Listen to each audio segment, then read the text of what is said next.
Good evening, brothers and sisters.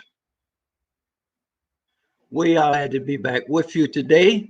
We are going to have a really exciting, interesting program. Our guest is Milton Allimadi. He attended the Graduate School of Journalism at Columbia University. That's where he did his MS degree. He won the prestigious James Wilson Memorial Prize Award in International Journalism at Columbia University.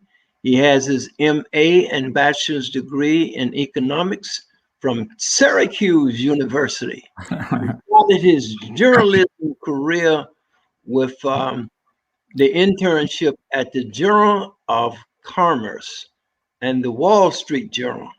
He was a freelance reporter of the New York Times, a reporter and deputy manager editor with the City Sun before founding the Black Star News.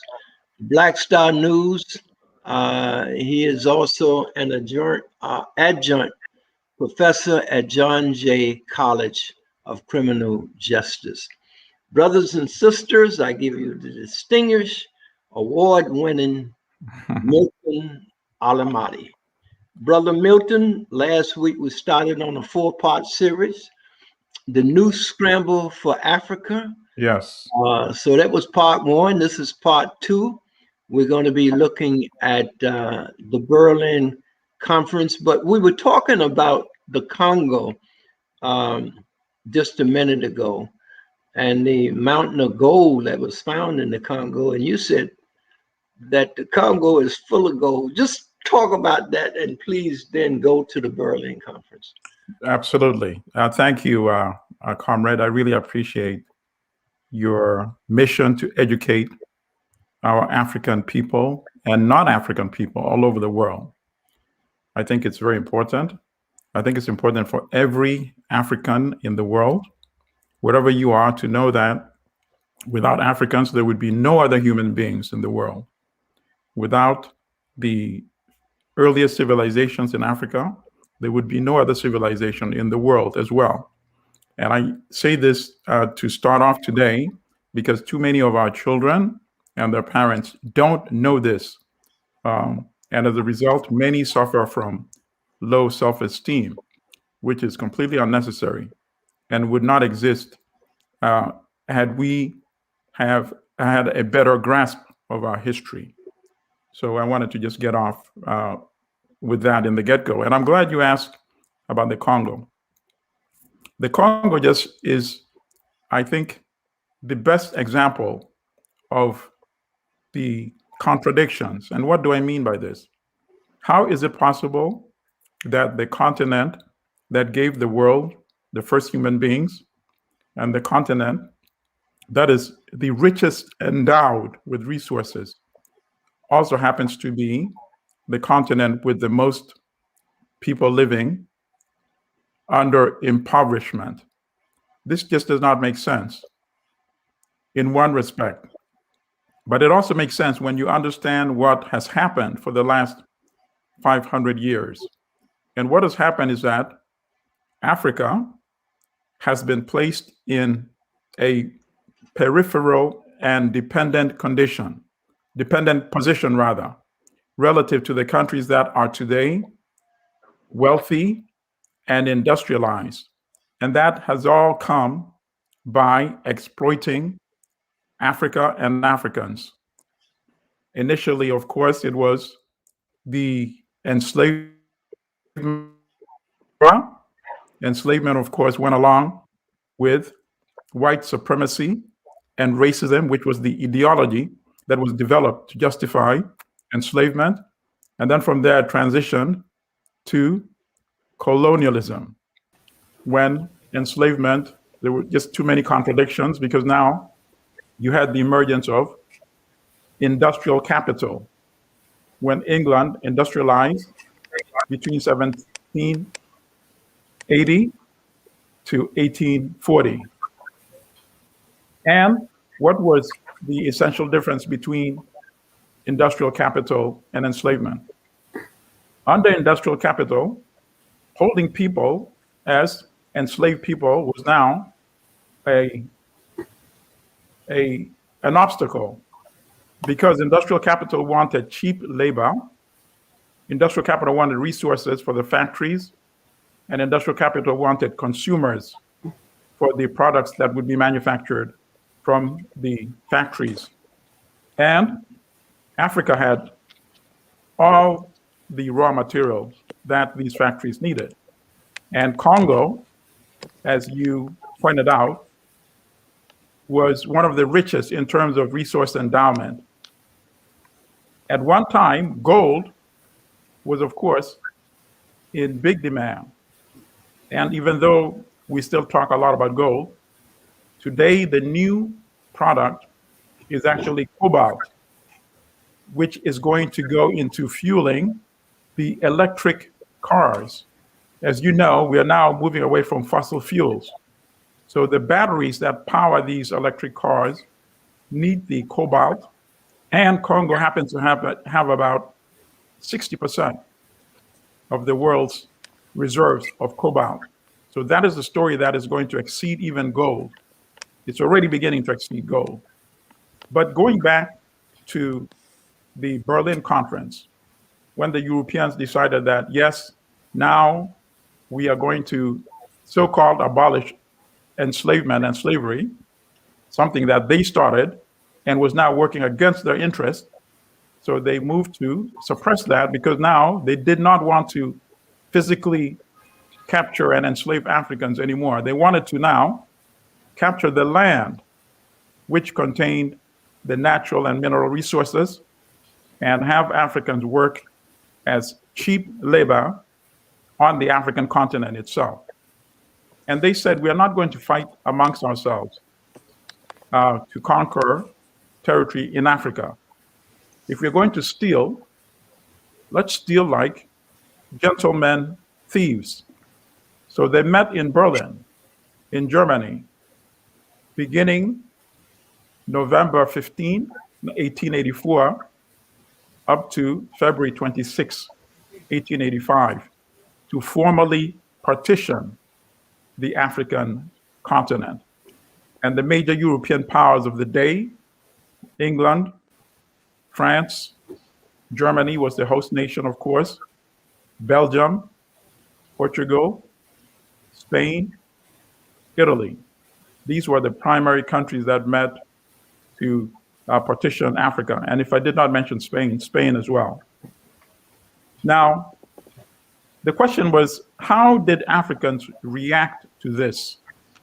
Even before the Berlin Conference, Europeans already started invading Africa and deceiving some of the rulers to sign so-called treaties written in languages that the leaders obviously did not understand. And it was pure theft, misrepresentation, much in a similar manner as much of the land was stolen from Native Americans in an earlier era in what is today the United States of America. And we must talk about the resistance, because this is not widely taught. So many Africans, even in Africa itself, are not aware of the history of resistance against colonial invasion and conquest.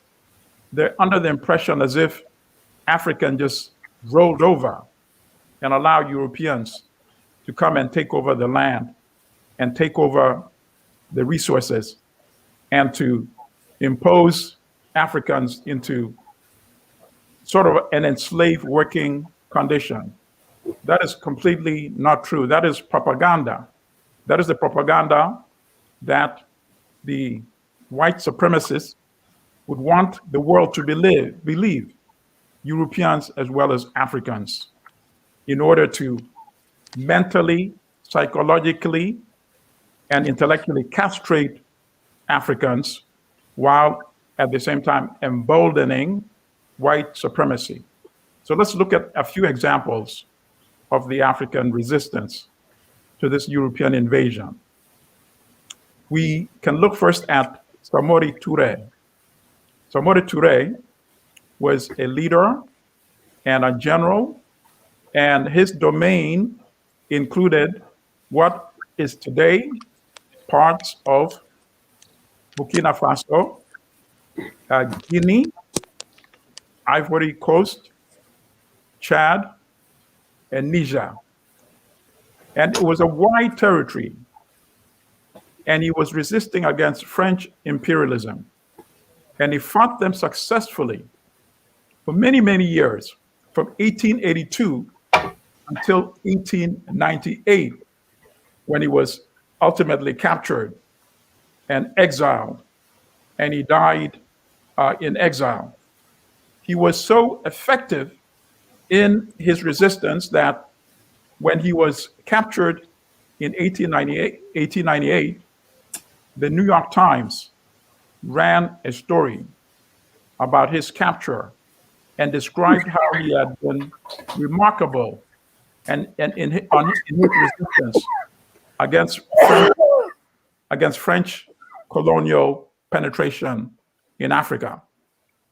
We can also look at another resistance, the Battle of Isandlwana in South Africa by the Zulu in 1879 under General Koza, who defeated the British and killed 1,350 British troops, which was considered a remarkable achievement by Europeans in those days. But obviously, to the Zulu, it was nothing surprising to them. They had learned at an earlier era the arts and sciences of warfare by one of their greatest leaders, who was T'Chaka, who taught them skills of warfare in an earlier era. And they dealt the British a decisive defeat and lesson.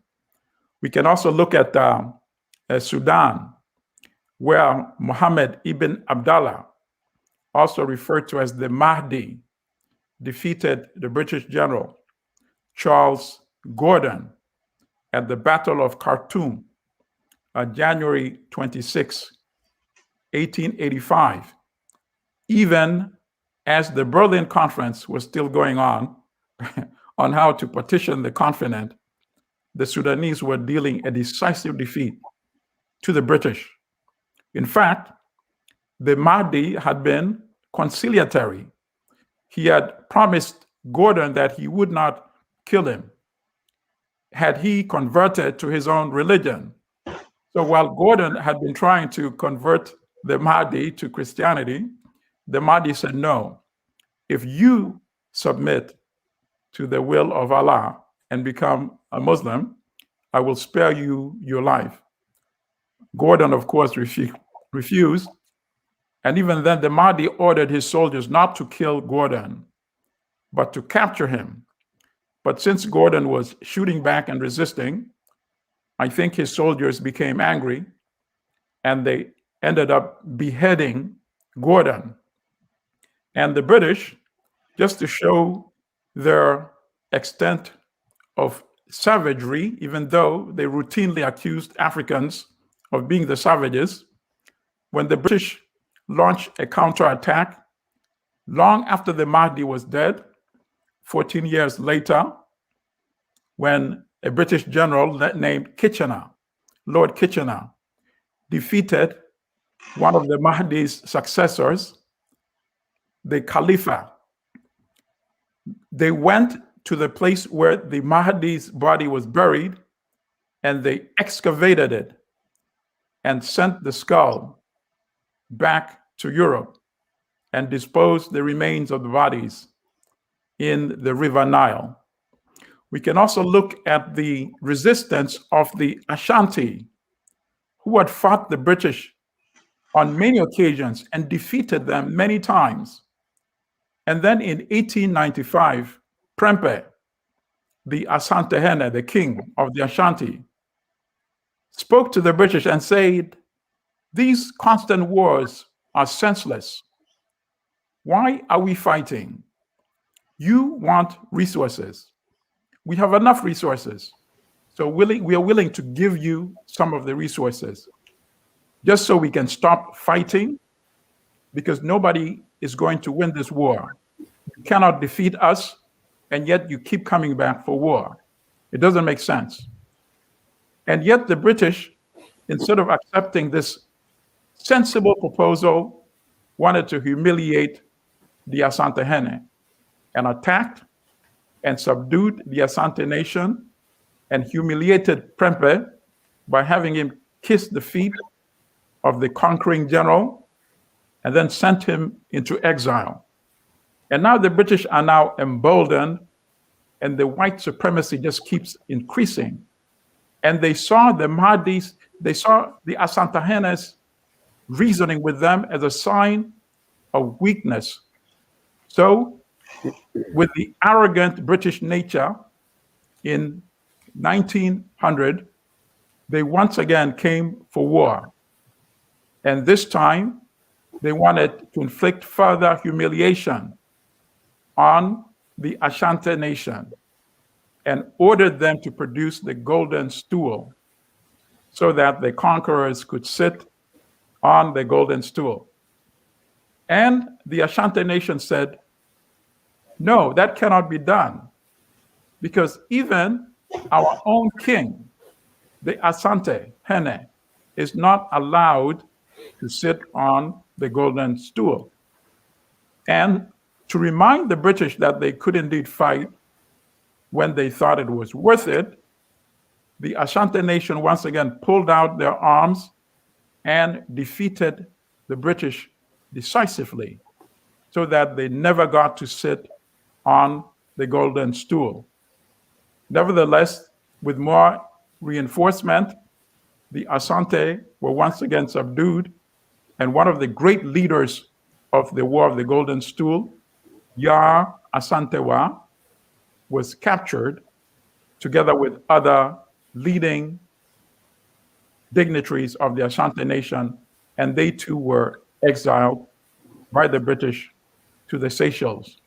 But nonetheless, the British, pretty much for the duration of the colonial era, left the Asante nation alone, even though they became part of what became the Gold Coast.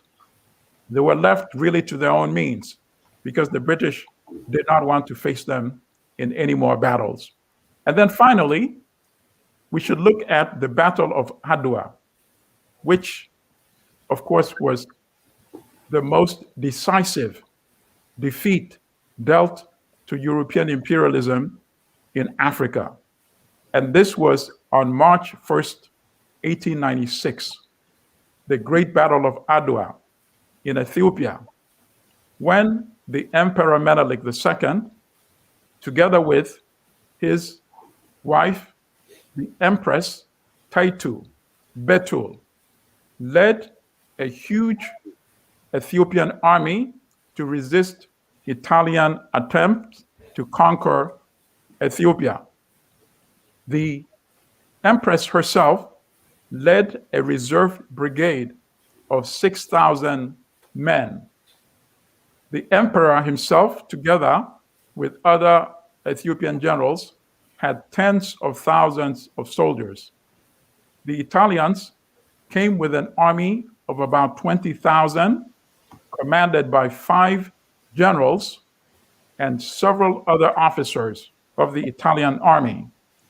And before he left Rome, the commander-in-chief, General Oreste Baratieri, had promised the king, Umberto, that he would return to Rome with Emperor Menelik in a cage so that he could be displayed in the zoos in Rome. But the Ethiopians had other thoughts. The Battle of Adwa lasted for 6 hours. Within 6 hours, the entire Italian army had been defeated. More than 4,000 soldiers, Italians as well as Eritreans, fighting alongside Italians, because Italy had already annexed and colonized Eritreans and subjected Eritrean Africans to fight against the Ethiopian brothers. So 4,000 of them Italian as well as Eritrean soldiers were killed. 3,000 were captured. 2 Italian generals were killed. 1 went missing. 2, including the commander-in-chief, who had promised to bring Menelik back in a cage, fled for their lives. In fact, General Oreste Baratieri was tried and court-martialed, and he was accused of being a coward. How dare you lose to an African army? The Ethiopians marched these captured Italians hundreds of miles back to the capital of Addis Ababa, which was founded by the Empress Taitu herself. Along the way, hundreds of these Italian prisoners of war died of heat and exhaustion, and the rest who managed to arrive in Addis Ababa alive were quickly put to work. So the tables were turned. Here you have an African army defeating a European army decisively and putting them to work like enslaved Europeans, working in Africa on behalf of Africans.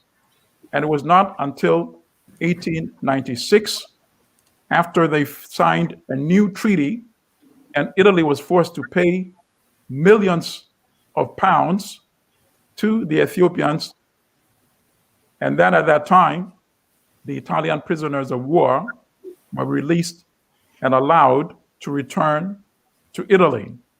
One other profound thing that happened as a result of the defeat of Italy by the Ethiopians, and this is why the story is kept out of the history books written by Europeans. When news of the defeat of the Italians in Africa arrived in Rome back in 1896, there were riots in the streets of Rome, and the Italian government collapsed as a result of a defeat in Africa. The causal effect was to bring down a government in Italy. Not many Africans in Africa and around the world know about this history. This is an important history that every African needs to know, and every non-African as well. Because you get this misleading impression that Africans just rolled over and allowed Europeans to take over the African continent, which is completely false, as these brief accounts that I've just outlined will clearly indicate. And I encourage people to go out and do more research and learn more about these great African victories on the eve of European conquest. And of course, had the communication system been much more developed and stronger alliances developed between Africans such as Menelik and that part of Africa, and Samore Touré on West Africa, and Prempeh, I think the history of European conquest and colonization in Africa would have taken a different course. Nonetheless, by 1914, Europeans had succeeded in subduing and conquering much of Africa to continue the exploitation, which had started with the enslavement era and now transitioned to the colonial era that lasted until the early 1960s in most of Africa and the mid-1970s in some parts of Africa, such as Mozambique, such as Angola, such as Guinea-Bissau. These were the Portuguese colonies who had to fight wars of natural liberation before they succeeded in kicking out Portuguese colonialism. And then, of course, in the case of what was called Rhodesia, that ended in 1980 with a decisive victory of the Patriotic Front led by Robert Mugabe and Joshua Nkomo, and they defeated European British imperialism, and the new nation of Zimbabwe was born. And then ultimately, the last front line for imperialism and colonialism was South Africa. And South Africa, finally, apartheid was defeated officially in 1994 with the election of Nelson Mandela as the first African president of an independent South Africa. And I'd just like to make one other comment on that defeat of apartheid that every African also needs to know. I don't think that defeat would have come about without the participation of Cuba. Yes, many African countries lent their support to the liberation struggle in South Africa and the support of the African National Congress, the ANC. But Cuba spilled significant blood in Angola because South Africa, with its arrogance and white supremacy, had invaded and occupied Angola, extending apartheid all the way into Angola. And South Africa had refused to leave Namibia, which it called Southwest Africa. But then came Cuba. Cuba sent tens of thousands of soldiers into Angola. And in 1897, at the Battle of Quito Cuanaval, fighting alongside Angolan soldiers and ANC soldiers and Namibian soldiers, dealt a decisive defeat to South Africa, which was unheard of at that time. And the South African Europeans had been taught that they can never lose a battle to non-Europeans, to Africans. And Cuba, for its part, made sure that many of the soldiers sent to fight alongside the Africans were Afro-Cubans as well, so that the South Africans could see for themselves that they were being defeated by Africans. And when they withdrew, South Africa and their supporters in the West, including the United States, including Britain, and by the way, including Israel. Israel was always a big supporter of South Africa, did military exercises together, and helped them develop their nuclear weapons technology. All of them realized that Cubans marching alongside Africans could invade South Africa and militarily defeat apartheid. And they came to their senses very quickly, and they released Nelson Mandela immediately, almost, from 27 years incarceration, and then negotiated the end of apartheid.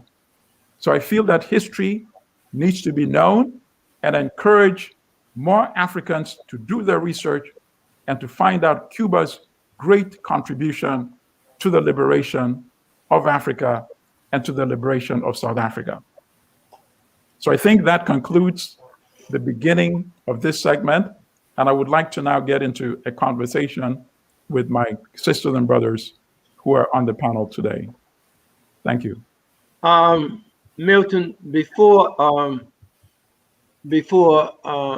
others who are with us ask a question, I just want to point out the role of Africans in America. African Americans played and had an impact on Africa's liberation. I remember the National Black United Front. We did demonstrations in front of the South African Embassy, the House of Lord Church, under the leadership of Reverend Herbert Daughtry, made its church the headquarters for UN delegations to meet from South Africa. We traveled to Cuba, the National Black United Front, and met even with Castro in support of the liberation groups in South Africa. We were invited to the celebration and the inauguration of the new president of South Africa. But I wanted you to speak briefly, if you would, on African Americans' role and impact on the liberation of many South African countries. Even Ghana, with Dr. Clark talks about all the time, yes, and was invited to to Ghana to work. Yes, with, yes. Go ahead. I appreciate that question, and I think we're going to do it a disservice simply because it needs an entire show of itself. And I hope we do spend another future show just discussing that aspect alone, because the whole concept of Pan-Africanism was actually a concept that originated from outside Africa, from leading Africans in the diaspora, African Americans, Caribbean Americans, W.E.B. Du Bois, people like Sylvester Williams, and then later on, Marcus Garvey, people like George Padmore. These were the Africans in diaspora who held the initial Pan-African congresses that started to rally and mobilize the African diaspora to demand for the independence of Africa and the repudiation of European colonialism in Africa. So by not discussing it, it was not an intentional omission. It was fearing that we would really not have enough time to deal with the entire history.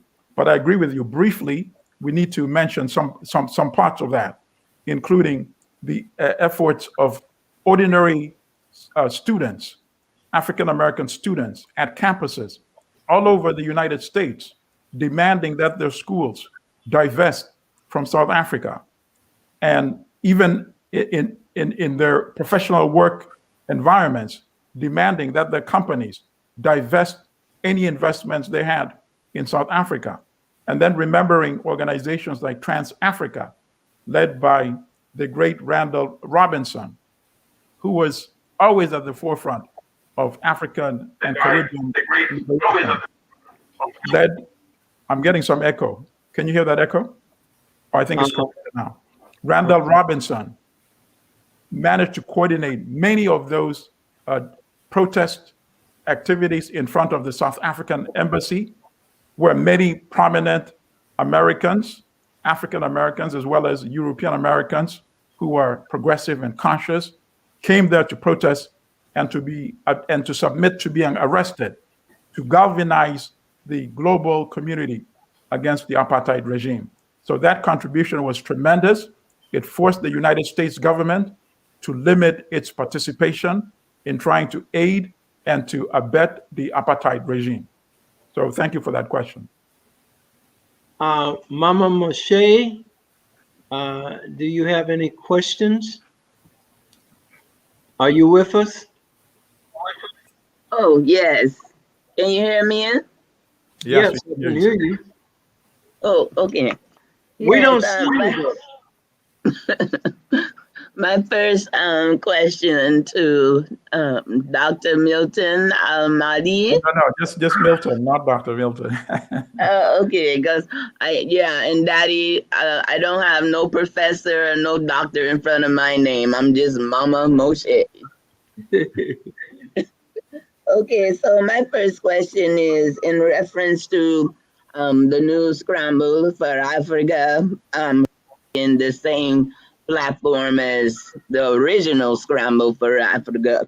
How do you see this playing out to fulfill the colonizers' agenda when it comes to a one world government, especially when we decide to be in agreement to exclude gold and look more into an industrial perspective into cobalt? Because to me, like the gold is something that's centralized for currency for the average people, but for industrialization, I can see where cobalt is necessary in reference to building industry.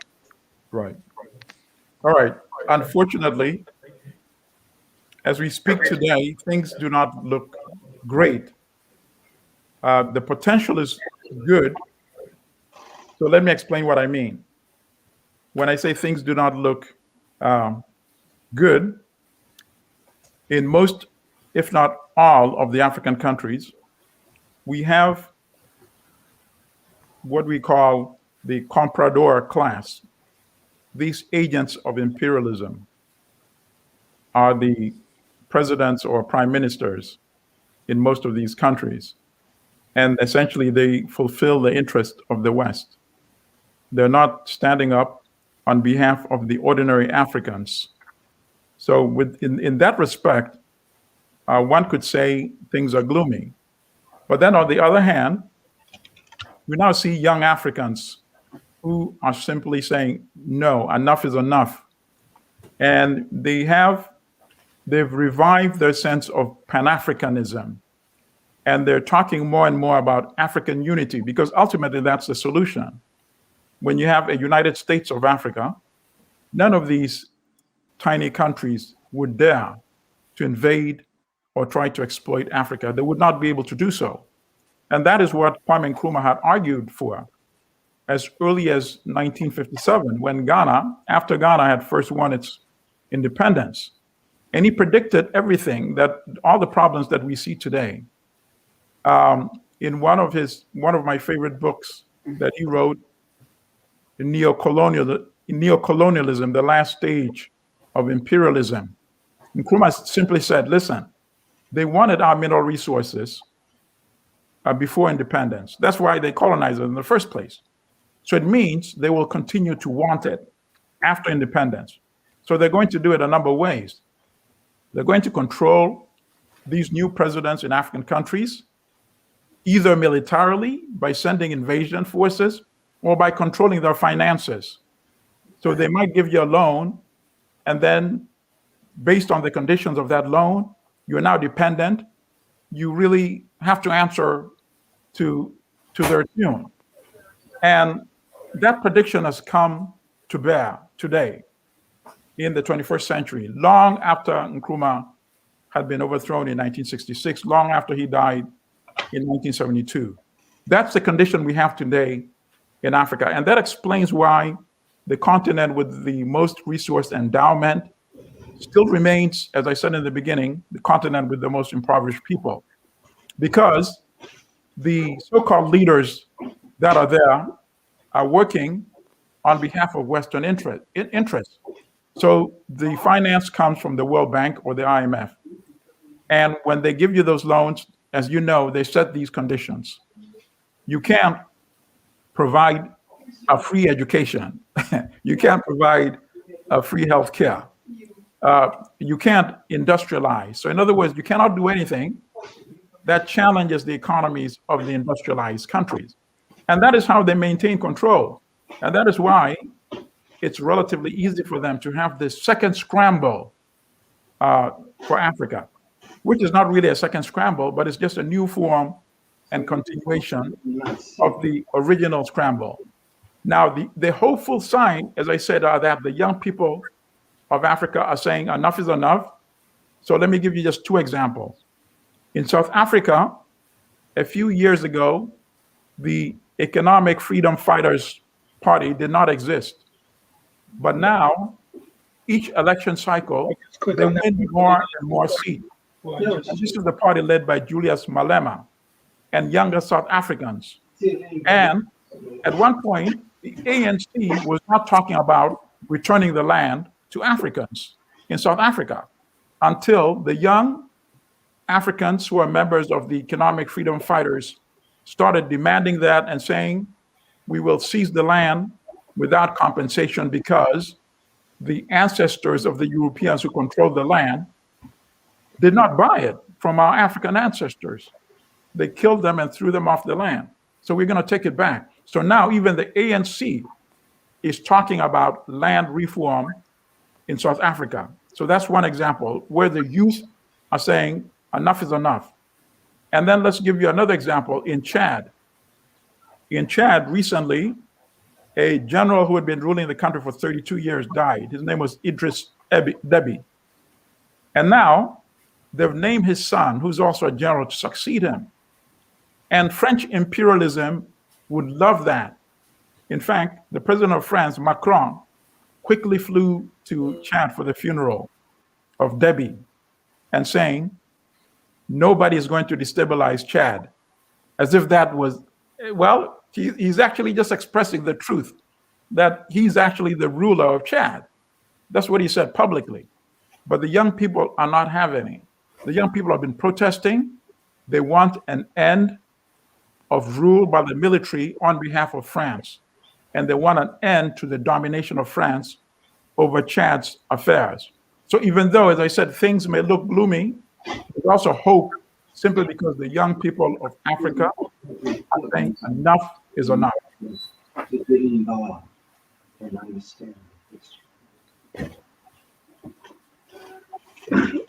Yes, Milton Allimadi. Yes, brother.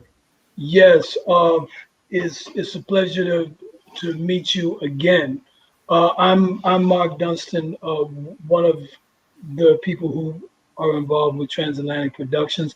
A couple of questions. Before I'd like to ask, I noticed when a lot of dictators that have been getting support from the U.S. government throughout South America, throughout the Caribbean, such as Somoza or Baby Doc or Emilio Constant, when they start feeling the heat, they make a beeline towards the States or make a beeline to a place where they're going to get refuge and protection from the United States.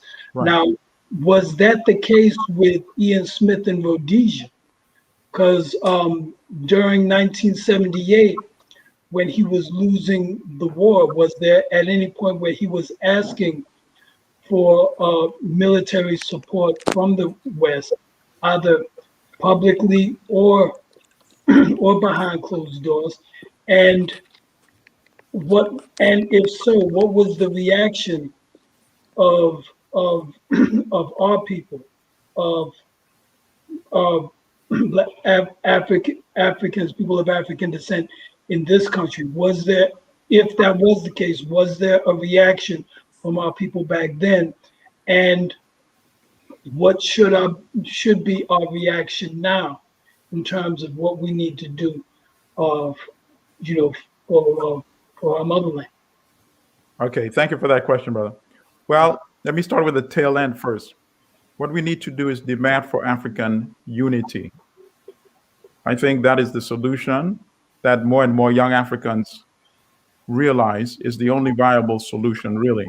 And it would eliminate a lot of these problems that we see today. Kwame Nkrumah was very far-sighted when they had the meeting to form the Organization of African Unity in 1963 in Addis Ababa. And as I indicated, he made that clear that without a United States of Africa, we won't be able to defend our sovereignty. We won't be able to defend our resources. They'll still want it, and they'll take it by any means necessary, by invading or by maintaining these neo-colonial leaders in Africa. So that is the solution. We have to start making that demand just as vigorously as we made the demand, and our forefathers made the demand that European rule must end in Africa. So by not making the demand that Africa must be unified, essentially, we are not pushing the struggle to the logical conclusion, because all these borders were drawn by Europeans. So we must insist that those borders be eliminated. Otherwise, in a way, we are still condoning the legacy of European colonialism. Before Europeans drew those borders, they did not exist, meaning Africa was actually unified. There might not have been a continental government for the entire continent, but it could have evolved toward that. And it's not evolving because so long as you have all these lines on the sand with these 54 fictitious countries that are not serving the interests of the masses. So I think we in diaspora as well, we felt we had a right to demand the end of European rule. We felt we had a right to demand the end of apartheid in South Africa because it was an injustice. We felt we had a right to demand for the end of Ian Smith regime in what was then Rhodesia. It was an injustice. I think similarly, we need to take the attitude that maintaining those lines on the sand is an injustice. It holds Africa back. It keeps Africa weak. It keeps Africa dominated. We have to start making that demand for African unity. And the African leaders or rulers who oppose that demand, we have to start seeing them as not friends of Africa anymore. Now, to go back to the first part of your question, Smith did not need to run all the way to England or the United States because racist apartheid South Africa was his neighbor to the south. So that's initially where he ran in the beginning. He ran to South Africa. And he had asked South Africa to intervene militarily on behalf of white supremacy and apartheid in Rhodesia. By that time, South Africa and the United States knew that they would have to deal with Cuba. I think Castro had made a decision that he would support the liberation of South Africa and of Africa all the way. And South Africa had got a taste of Cuba's military strength in Angola. And they realized that if they extended their militarism into what is now Zimbabwe, Castro would not have taken kindly to that. I think that's the only reason why you did not see full-fledged Western military support through South Africa for Rhodesia. So yes, normally they would run like the Somozas, like all those other dictators like Baby Doc, they would run to the United States because the United States is closer to them. In the case of Ian Smith, South Africa was closer, so that's why he ran to South Africa. Okay, thank you. Thank you, brother. Now, Sister Dr. Ellis, you know, I know we had problems hearing you, but would you try again if you have any questions, anything you want to add to the program? Yeah, so you with us, Dr. Ellis? I've been having, yeah, can you hear me? I can hear you. Yes, Yes. I think the sister missed most of our conversation because she couldn't hear us. She could not hear us properly, I think. Okay. I did not have the benefit of hearing your entire presentation clearly because it was choppy, but I have a number of questions and Yes. they probably won't be answered today, but some questions like the levels of unity among the varied countries within Africa, and particularly sub-Saharan countries, and one of the concerns that I'm concerned about Namibia and the stance the president has taken against reparations that South Africa, is it South Africa? No, the Netherlands were offering Namibia in terms of having robbed Namibia of people and land. And I particularly appreciated the stance of saying, no, we won't accept reparations. We want our land back. I thought that was, and the question is, how do we support Namibia in forcing this European country to honor that request? Okay. The other questions I had was relative to African American, not African, well, what role African Americans can play in terms of supporting any of the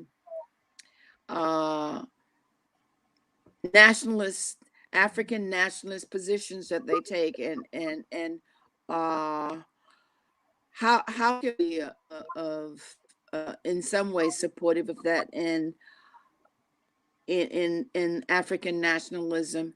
I just have a lot of feelings right now in terms of I appreciate that. Addressing those kinds of questions. I appreciate that. Okay. So in terms of the first one, levels of unity, as I said in the beginning, the governments that we have, most of them are not interested really in the welfare of ordinary Africans. Otherwise, they would have done a better job at uniting the continent by now, because obviously everybody knows that that is the number one solution to being able to control your resources. If you control wealth, and let's say even in a family, it is only when you stand together that you're able to protect that wealth or that property. That just is common sense. So if a family is not willing to do that as a priority, it means their interest is not really in protecting the wealth. And that is not very surprising, because if you have a situation where the leader or the misruler himself is already making millions of dollars as an agent of the West, getting all these loans from the World Bank and stealing a good part of it and other natural resources. And, he's wealthy, his family is wealthy, his friends are wealthy. He has no incentive really to care for the rest of the country. So they're not going to be the engines of unity. But ordinary Africans, far and large, are naturally Pan-African and toward unity. In fact, when it came to fighting European colonial rule in Africa, it was not really the elite. The elite, some of them were quite happy with colonial rule, because some of them started getting good jobs in the colonial administration. It was the masses, the ordinary Africans, that demanded and pushed for an end of colonial rule. So once again, it's going to take ordinary Africans to push for African unity, even if it means getting rid of many of the misrulers that we have on the African continent today. So the potential for unity is there because the people want it, even if the leadership, the elite, the bourgeoisie class, even if they don't want it. So that is for the first question. Now, for the second question, yes, that's Namibia. Namibia had been a German colony, and the Germans pretty much exterminated the Herero people and the Nama people. They did all these experiments of extermination long before they then applied it to Nazi Germany, where they also attempted other extermination, but this time of fellow Europeans. But they had already applied it in Namibia. They killed pretty much almost the entire population of the Herero and Nama, and of course took over the land. And I think they should be compensated, because Europeans understand money. So they should pay money in addition to returning the land.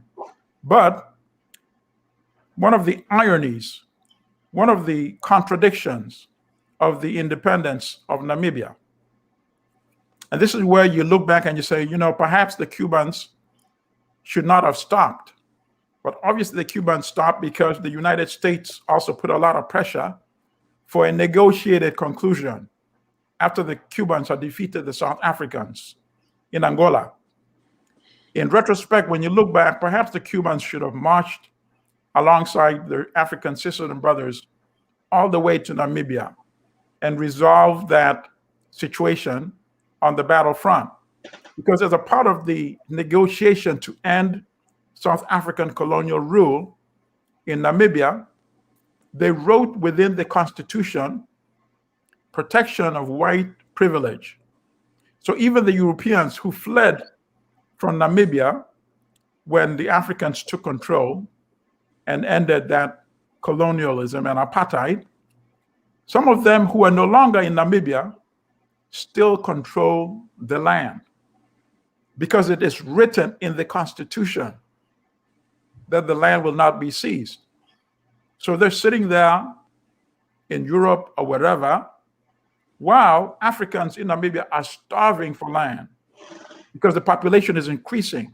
So you have young unemployed people who could be working the land and earning a living and raising their standard of living. They can't touch the land because it belongs to some European who stole it in the first place, and in many cases is not even in Namibia anymore. So that is a great injustice, and I can understand why the Namibians are saying, forget reparations, give us back the land. But I think what they should be saying is, yes to reparations. You need to pay for the crimes of killing my ancestors, in addition to returning the land. And how can we support them? We can organize campaigns to protest in front of German embassies, wherever they exist, all over the world, including here in the United States. And young people are very good in organizing online campaigns. So once we teach our young people the history and get them involved, we can also engage them in these protests against this great injustice that the Germans committed against the people in Namibia.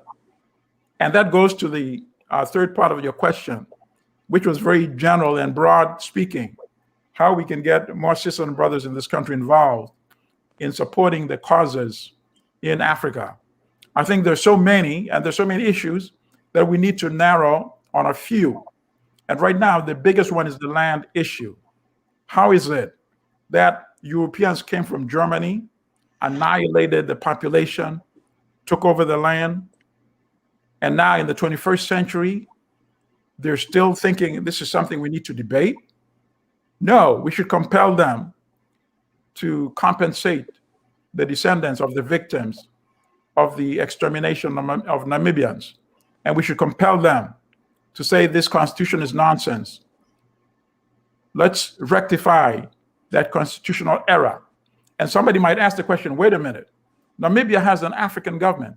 Why don't they just rip up the constitution and write a new constitution, since Africans are the majority population in Namibia? That's a very obvious question, and it makes sense. However, it has been made clear to the Namibians by the Western establishment that if you tinker with that constitution, we're going to cut you off from access to Western finance and Western credit. And that would put tremendous pressure on the government in Namibia. It would compound the challenges that they now face, just creating jobs for the people in Namibia. So we need to support the demand for return of the land in Namibia. In South Africa, we can look at the protests being organized by the Economic Freedom Fighters political party in South Africa. People can do research, look into their political party, go online, follow them on Twitter, go to their Facebook page, go to their website, and become engaged in the activities that they're involved in. And even in Kenya, think about Kenya. Kenya, after its independence in 1963, even up to today, some Europeans who left and went back to Britain still controlled the land in Kenya. So that is the great injustice that I think we in the diaspora can play a tremendous role in rectifying on the African continent. Milton? I did not hear your answers because my reception is very choppy. So I'm hoping. Oh, I'm so sorry, sister. We'll save I'm hoping. No, listen to me, because I can't hear you very clearly. Yes, but I apologize. know that you've answered my questions, and I have more questions indeed. But Minister Brown, can you send me the link so that I can hear the full presentation of Mr. Allimadi? Thank you. Yeah. Yes, by all means, I would do that. And we're at our closing. Our hour is up. But I would like to say this, Milton. If we could do part 3 next week, what I'd like to do is to play, say, an hour before you come on, the celebration of the independence of Namibia, in which many of the things you talked about with the Herero people and Cuba and so forth, all these things are discussed in that documentary that we did on Namibia, the independence. And many of our own freedom fighters were invited, and we were all there. And so we will show that film next week, say around 1 o'clock. And hopefully we can, again, have part 3 around 3 o'clock. We want to ask everybody if they will subscribe so you'll get a notification of what we are going to be doing. Subscribe and hit the like button. And Milton, Thank you, brother. we just want to thank you, and one of our guests who was with us, including Bunny Naomi, Sister Mama Moshe, and Mark Dunstan, who did the documentary on Professor Oyibo. So we want to thank everybody, and we'll Thank you, see you brother. again. I Good look day. forward. And Thank you so much. Be well. all right. Peace. Oh, I forgot to thank my man.